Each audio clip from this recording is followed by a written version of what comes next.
All right, what's going on? This is the King Cam and Ujumbe podcast and Ujumbe means message. Welcome back. I am excited. Okay, I'm excited. My apologies for being MIA for like a couple of weeks, but I had to get it in. I had to take a break. I had to enjoy my family. My wife and I had our 22nd wedding anniversary, birthday, all these things. So, but shout out to you guys for putting up with me and bearing with me and all that. Shout out to the fam everywhere. We're back in this thing. Okay, get your book out. Okay, let's continue. Let's continue to do the work. Shout out to the fam everywhere. Oh goodness. Let me see. United States, the UK, Canada, South Africa, Nigeria, Saudi Arabia, Brazil. Shout out to the fam in Germany. Okay. I really appreciate you guys for rocking with me. Right now we have over 500 followers. But I tell people all the time before you get into this, make sure you know what you're about to get into. Before you hit that follow button, before you hit that like, know what you're getting into. This is basic African history.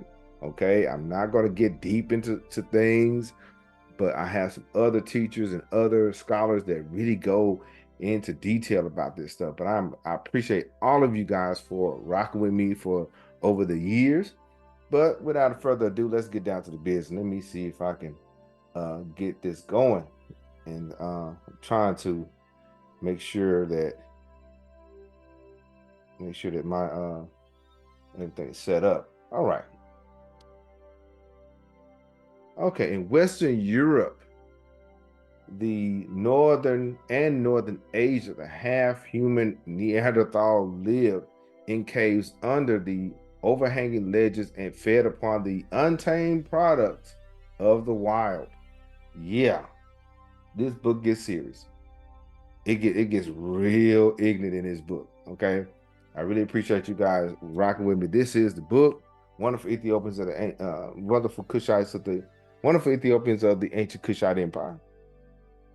All right, now chapter 4. We on chapter 4, the amazing civilization of Ethiopia. Yes, this is an introduction to African history geared just for you, designed to foster a life of learning. We're all learning together. This is an introduction to African history. It should happen once a week. Sometimes I may skip a few weeks, I got to have a break too, right? We go over a few readings on the continent. And are there any other civilizations in Africa outside of Kemet? Yes, there is. And we're in on that. Shout out to Mr. Gales and Mo. I'll shoot if I start naming names, goodness, I'll get in trouble. But I just saw Mr. Gales today at our teacher event, and shout out to him. And we are gonna get in on this conversation. I'm gonna have him and some others on the show. All right, we are on Ancient Kush, and this is the book. This is our textbook for summer school, Wonderful Ethiopians of the Ancient Kushite Empire. The link is in the description. As an Amazon affiliate, I earn from qualifying purchases. Get you one, get you two. But this is a nice read by Drusilla Dungy Houston. It's a nice read. It's a light read. All right. Let's go. Essential question. What were the main religious beliefs and practices of the Kushite people? Okay. How did Kushite religious and cultural practices influence neighboring regions, and what role did trade, conquest, and migration play in the spread of Kushite Empire? Okay. Once again, in Western Europe and Northern Asia, the half-human Neanderthal lived in caves under overhanging ledges and fed upon the untamed products of the wild. This is page 54. Once she comes out the gate swinging, and then it goes on to say, outside of Africa, we found over the earth the rude stone tools of the first barbaric inhabitants that marked the evolution of these races.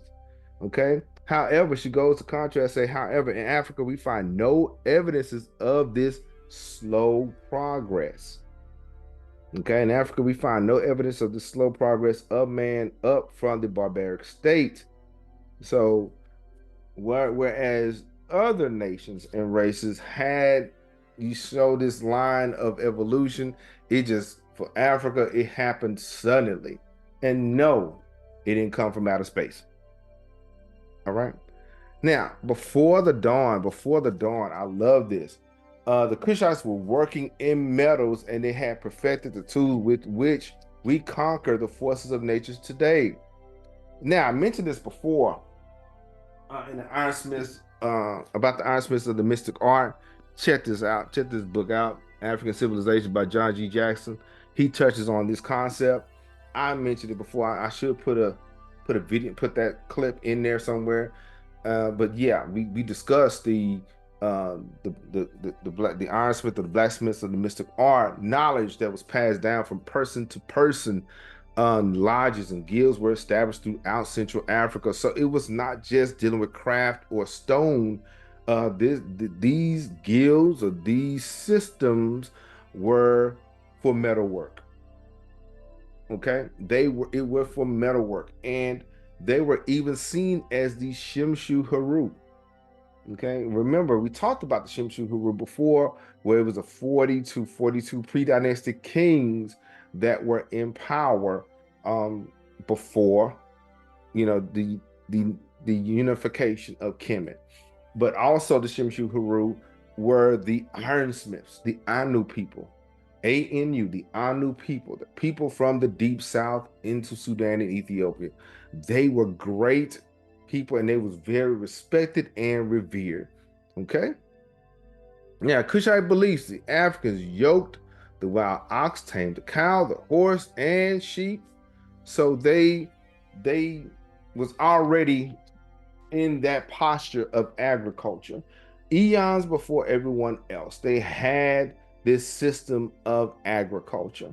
All right. So therefore, this system respectfully rolled into mysticism and esoteric thought. All right. So this is why animals play such an important part in Kushite mythology or theology. Okay. And so we see, let me go back, we see that played out. We see many factors of that in Kush, in Ethiopia. But before I move on to that part, I gotta rewind that real quick, dealing with the uh ironsmiths. I forgot to put this on here. Before the dawn of history, they were working in metals. They had perfected the tools. Of course, I said that. And so now archaeologists calls there was three significant factors of progress in life at this time. The hearth, Hearth, where that was the place or the house where the fire was kept. It was established already. The altar or the place where they burnt the fire, and the actual forge. These three things was already done and established in Africa. Okay, so later on, this uh, was part of their process, the developmental process. They saw, okay, how we make these metals is how they believe God made man. Okay. And so now dealing with the animals, okay, the ancients said the Ethiopians taught the people, the Kemetic people and the world, the worship of God. Okay, so the agriculture Ethiopian developed the idea of settled hearth and a home. So they already had the concept as to how to live and where to live. Okay, now let's continue. So they tamed the cow, the horse, and the sheep. And so these ideas were important. Okay, and so this is why animals play such an important part of Kushite mythology, because you see the symbolism concerning the cow. You see Heteru, and sometimes you see Isis or Iset with the horns and so on. This came from the deep south. Let me move my face out the way a little bit. This came from the deep south. Okay, so this was not just a phenomenon or an idea that just showed up. This something was passed down from generation to generation. And we have to understand that this concept was raw, was at its rawest form further south. Now it got elaborate, you know, in Kemet, in Luxor and the Grand Lodge of Waset, but in Uganda and Kenya, it was they loved the cow. Why? Because the cow gave milk and were able to provide so many things. Okay, God gave them this, so they're thankful for that. All right. Now, they're rulers. They're rulers. Their rulers were priests, kings, and at death they were deified. Okay? And in the book, the Nubians possessed an independent and individual religion in the earliest known times. And it was just passed up and over to Kemet.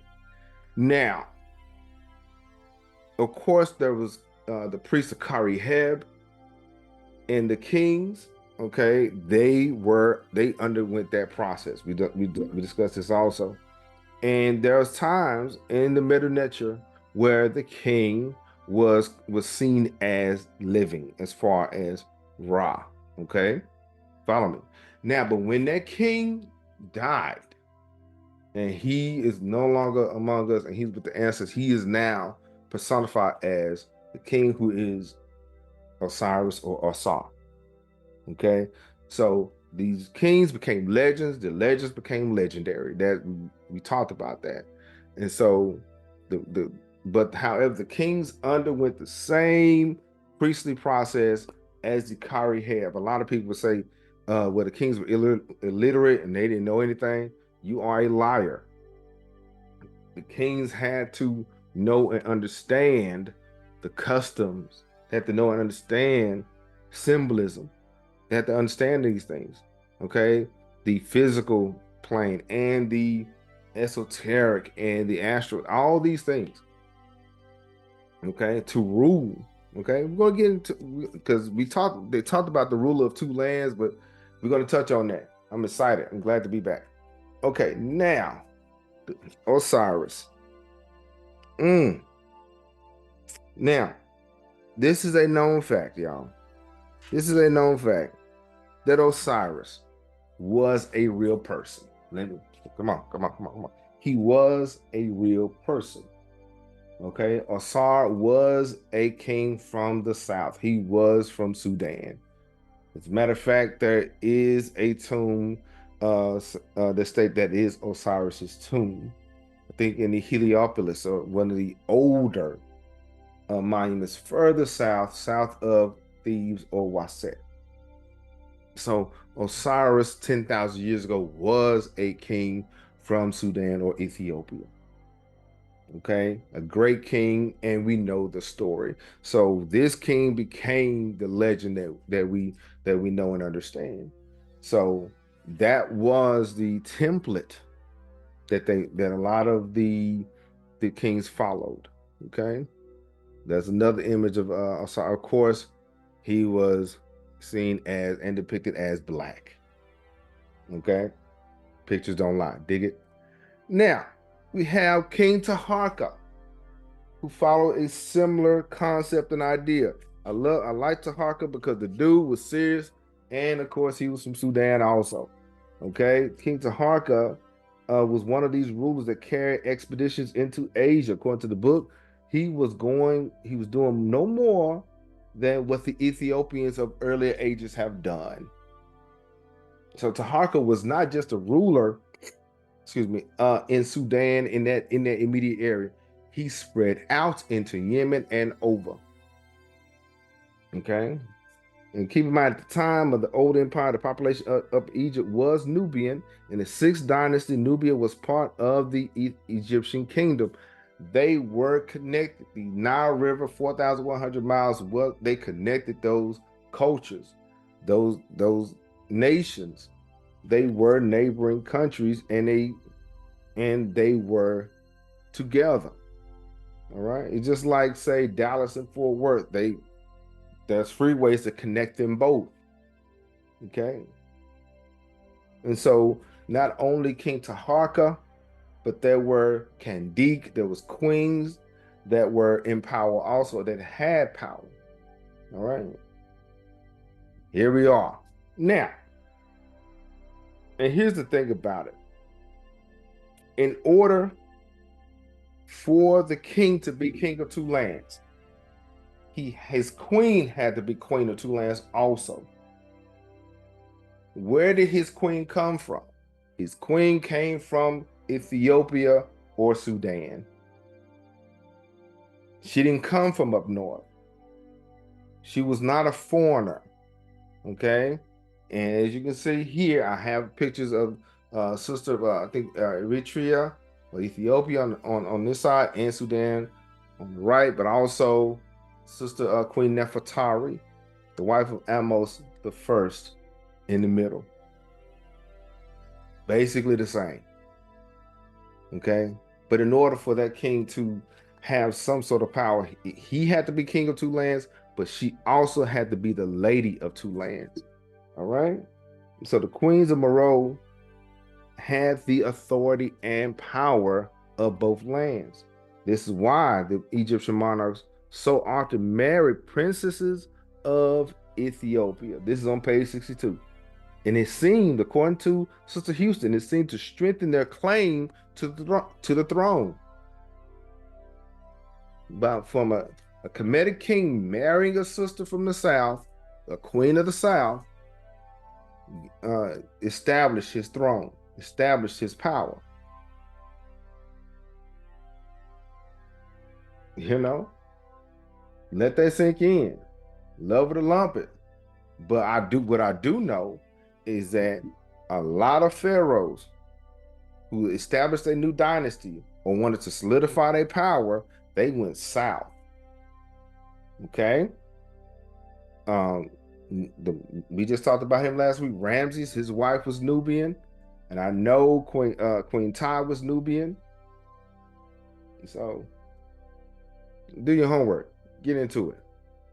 Now, the ancients said that the Ethiopians first taught them to worship a god and sacrifice.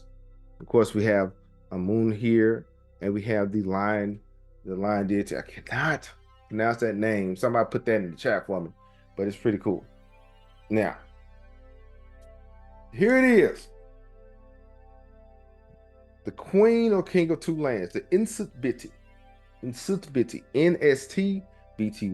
I know that they did not have vowels, but you seen that crown, that double crown, the red and the white crown, signifying that North and South was united, Upper and Lower Egypt was united under one throne. You see that quite a few times, and that meant it wasn't just Upper and Lower Egypt, say, in that state. No, that king or queen had power not only in Kemet but also in Kush. Also, they had them both. And we see other images when they have the throne, and on the side of the throne you see two figures tying the river, the Nile River, together. That is Happy, tying the north and the southern rivers together. That means that king had the power and authority to tie both nations together. Okay, and symbolically, okay, let's get in on this for my people who are deep thinkers. The king of the north and south, this person was symbolically ruler of the physical realm and the spiritual realm also.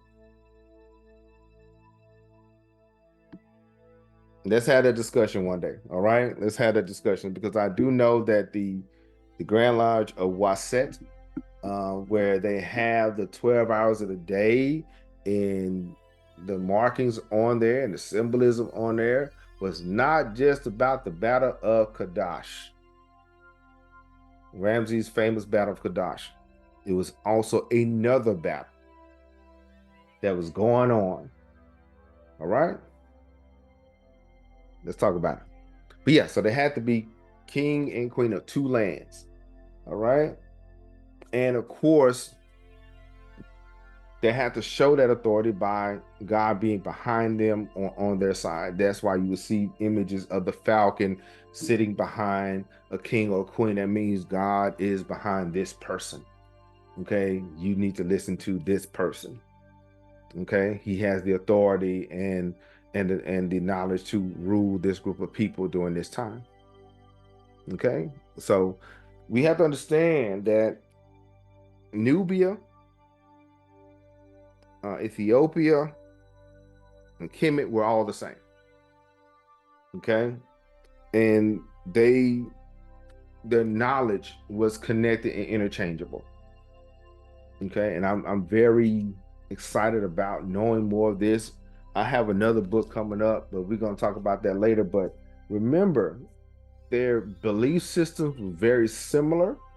Some added a little their little remix of flair to it. Some kept it raw and basic as is, but they all had very similar ideas. And so when it came down to their claim of authority, you would hear kings and queens call themselves the king and queen of the north and south. Tutmosis the third called himself the royal son of the land of the south. His son, Amenhotep, appears on the reliefs of the temple of Thebes, making offerings to Nubia and giving thanks to the Nubian people. And of course, Abu Simbel. We know how they get down. We know how Ramses got down. But that's all I have for now, y'all. But I'm very happy to be back in the mix. But what's next? We're gonna deal with chapter 5. For more on ancient Kush, check out Sister Danita Smith. She's real good. Yahya Sabaka he's going in. Check him out. I'm very excited about what he's doing out there in Morocco and AE Learning. And more books. Ethiopia, the history of Ethiopia, really good book. The Pre-Colonial Black Africa by our great Sheikh Enta. Okay, of course, Temples of Ancient Nubia and gotta go back, and Ancient Egypt and Black Africa. All right, the links will be in the description. Once again, as an Amazon affiliate, I earn for qualified purchases, but I really appreciate you guys coming through one more time. And we just did chapter 4, the amazing civilization of Ethiopia. All right, you just listen to King Cam and Ujumbe podcast, and I will talk to you later. Peace.